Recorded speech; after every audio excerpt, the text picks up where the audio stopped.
Bon, bah c'est reparti pour les dessous de Rafa. D'habitude, je fais les blagues, mais là, donc là, bah, ils font beaucoup mieux, hein, donc je suis battu, donc il n'y a plus qu'à regarder, hein, ils font les blagues eux-mêmes. Voilà.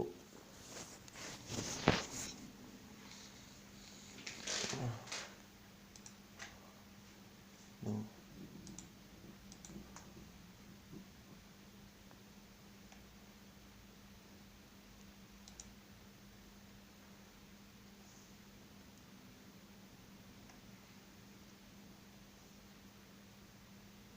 Nombreux.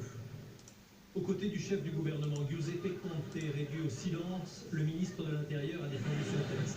42 articles, dont 2 mesures principales. La suspension de la demande d'asile pour tout étranger qui commet un délit et la limitation drastique des études humanitaires.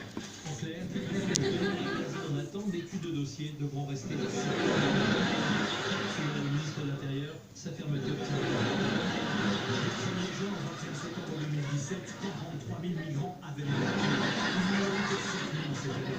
quelques militaires viennent charger le centre d'accueil de Saran, une grande ville du sud.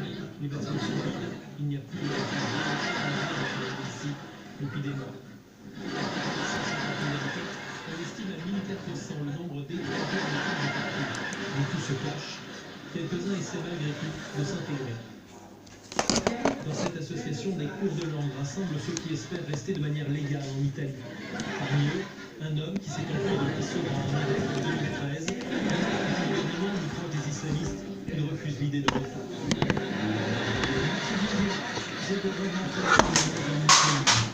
Mais si je le fais, je ne tiens même pas Simona Fernandez gère l'aide aux migrants, car pour elle, immigration égale insécurité et donc en facilité à la nouvelle. Quand une personne est sans document pour vivre dans la légalité, elle devient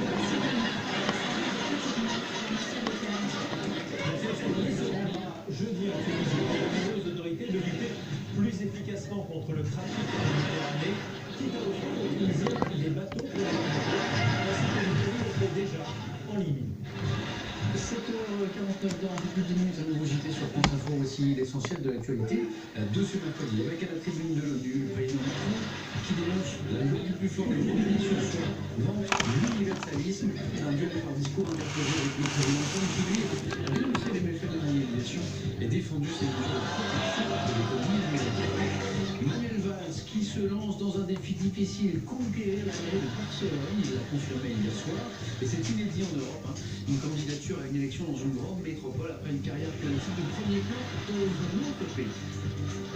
Et puis en difficulté financière, le Rassemblement national de Marine Le Pen attend aujourd'hui une décision de justice cruciale dans son bras-fer pour faire annuler une série de 2 millions d'euros d'aide publique ordonnée cette saisie dans l'enquête sur les soupçons d'emploi fictif au Parlement.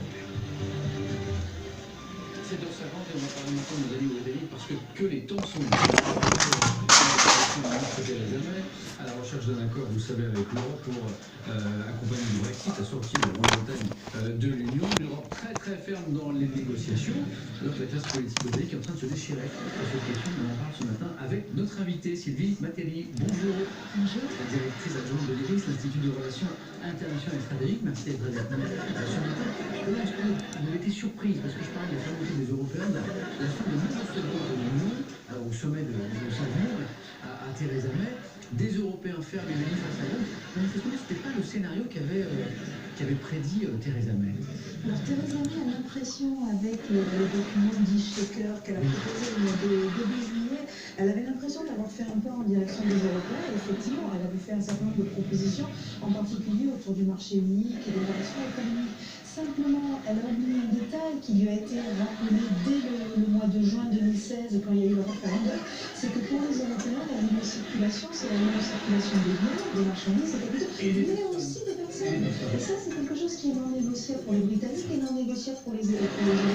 Donc, bien évidemment, un blocage qui était attendu. Non, alors, oui, Pierre Chauty. Tout à fait. On a appris hier que l'opposition, le Parti travailliste, avait voté contre l'accord de sortie de l'Union que Theresa May tente de négocier. Alors le problème, c'est qu'elle a besoin des voix des travaillistes, puisque une partie de son propre camp va voter contre l'accord. On a l'impression que le Premier ministre va dans le mur, qu'il n'y a pas de solution. Tout à fait. On est aujourd'hui face à une Theresa May terriblement affaiblie. D'ailleurs, le gouvernement et les différents ministères publient depuis fin août une multitude de notes. Qu'est-ce qu'on fait s'il y a pas d'accord? On a né, je crois, une soixantaine de notes à publiées. Non, c'est pas. Alors ça peut être pour faire peur, effectivement, mais on peut imaginer qu'ils commencent à prendre très au sérieux le fait qu'il n'y aura pas d'accord.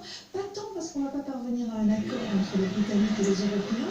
Il est clair que les deux parties, même si elles sont butées sur un certain nombre d'arguments, sentent bien qu'on a intérêt à trouver un accord, mais probablement parce que l'accord ne passera pas au Parlement. Ne passera pas au Parlement parce que le parti conservateur est divisé, mais aussi parce que, quoi qu'il arrive, il y a de fortes chances qu'ils ne veulent pas cet accord-là. Donc on a l'impression d'assister à un suicide politique au Royaume-Uni, avec chacun qui essaie de tirer un certain nombre de billes de ces négociations, au détriment probablement du pays, parce que la sortie du Royaume-Uni de l'Union européenne est déjà un problème grave, mais sans accord, ce sera un problème encore plus grave. Qu'est-ce qui se passerait là, concrètement s'il n'y a pas d'accord? Concrètement, s'il n'y a pas d'accord, on va gérer au cas par cas. Vous ne savez pas ce qui va se passer au frontière. Le matin, il va sortir, enfin, il va à la fin de la période de transition. Et puis, vous savez comment se passe le passage. Il n'y a plus de règles, il n'y a plus exactement. Donc, tous les cas seront différents. Et le nombre de notes publiées, on en annonce plus de 80, le nombre de notes techniques publiées pour expliquer comment ça va se passer, prouve que c'est très très compliqué. Et si vous lisez en détail ces notes, toutes les réponses ne sont pas fournies en réalité. Ça, c'est vraiment un scénario catastrophe. Journée au travailliste, certains parmi eux ont un nouveau référendum. Est-ce que c'est possible? Ça, c'est imaginable à nous refaire voter les Britanniques sur la question du Brexit? Alors, tout est possible, tout est imaginable. Theresa May s'y oppose complètement. Et un certain nombre de personnes au Royaume-Uni pensent que ce ne serait pas démocratique. Alors, ça n'a rien de... Ce serait un référendum. Tout à fait. Donc, il y avait une majorité pour sortir, qui était une majorité confortable, mais malgré tout, qui est facilement renversable. On peut très bien imaginer qu'un référendum reproduirait la même majorité pour sortir de l'Union européenne ou au contraire pour rester. On est aujourd'hui dans un flou total et un pays extrêmement divisé. Alors justement, les travailleurs sont divisés d'ailleurs eux-mêmes. Et en fin de semaine, c'est pour eux la grande conférence des conservateurs. C'est un parti au pouvoir qui aussi est extrêmement divisé sur le Brexit. Alors Theresa May va affronter la colère des pro-Brexit de son propre camp, qui juge depuis le début qu'elle est trop laxiste avec l'Union européenne dans cette discussion. En fait, elle est accusée de tous les maux, de tous les côtés. Alors, une chose sur laquelle les conservateurs sont pas du tout divisés, c'est sur le fait que Theresa May gère le dossier très mal. Ce qui est extrêmement sévère comme jugement, parce qu'elle fait ce qu'elle peut, mais c'est vrai que les pro-Brexit considèrent qu'elle va avoir un soft Brexit, un Brexit doux, avec des concessions qui sont accordées à l'Union européenne et des reproches. Ceux qui sont pour la négociation d'un accord et le fait qu'il faut céder sur un certain nombre de choses pour obtenir un accord, parce que le scénario d'un non-accord est un scénario catastrophique, lui reproche finalement d'avoir pas suffisamment négocié avec les Européens. Donc elle est le bouc émissaire de cette affaire pour le Parti conservateur, et ça c'est un élément qui rassemble aussi le parti. Est-ce qu'il y a une solution? Comment, là vous êtes en train de nous décrire une problématique britannique face à une quadrature du cercle, comment on peut en sortir politiquement? Elle pourrait tenter un coup de poker, elle pourrait convoquer un référendum, ce qu'elle ne souhaite pas faire. Elle pourrait tenter un coup de poker. Élection générale. Élection générale. Encore une fois, on est à quelques mois, donc c'est un petit peu tard. L'accord doit être trouvé et validé par le Parlement européen et par le Parlement britannique avant le mois de mars 2019. Très clairement, c'est pour organiser des élections. Et quand vous regardez le paysage politique local, les partis sont tellement divisés qu'il n'est pas sûr que la solution sorte de ces élections. Mais ce serait mettre tout le monde devant sa responsabilité. ce serait sa responsabilité, mais c'est un sacré coup de poker, et quand on sait que le Brexit vient déjà d'un coup de poker fait par le Premier ministre et Cameron, il faut peut-être arrêter de laisser la situation. Alors pour l'instant, on voit que les relations se tendent, voire se crispent entre nous et l'Union européenne. La Grande-Bretagne en représailles a pris en train de réfléchir à sa politique migratoire post-Brexit, et les Européens pourraient perdre, ce serait une révolution, leur avantage de pouvoir se passer de visa ou de permis de travail, par exemple. Oui, tout à fait. Alors les menaces se multiplient depuis une semaine au Royaume-Uni. Il y a le Dominique Raab, le ministre qui est chargé de négocier la sortie, qui menace de ne pas payer la facture de la sortie. Vous savez, cette facture de plusieurs dizaines de milliards qu'avait promis de payer au mois de décembre Theresa May. constituent plus que droit le Royaume-Uni, donc ils ont menacé. Je crois que là, on est dans une posture politique d'une délégation qui négocie, qui sent qu'elle n'a pas... C'est de l'humour anglais, quoi.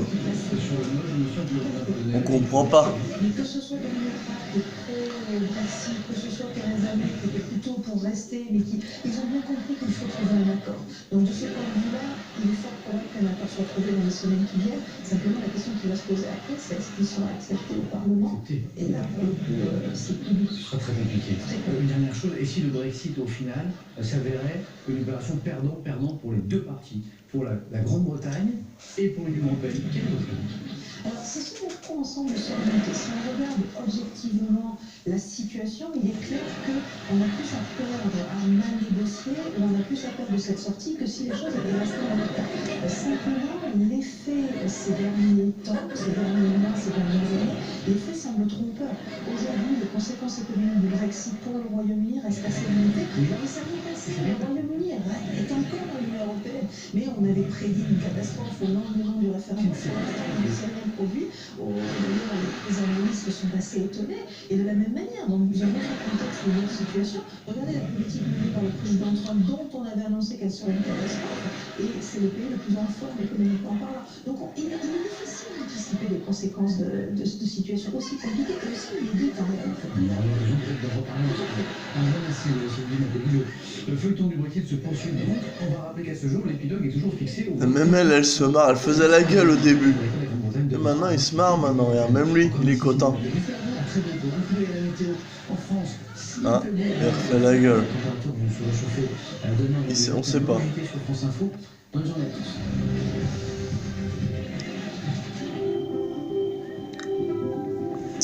Bon, bah, tout le reste c'est pareil, hein, vous pouvez vérifier. Moi, je regarde plus que la télé comme ça. Hein. Allez.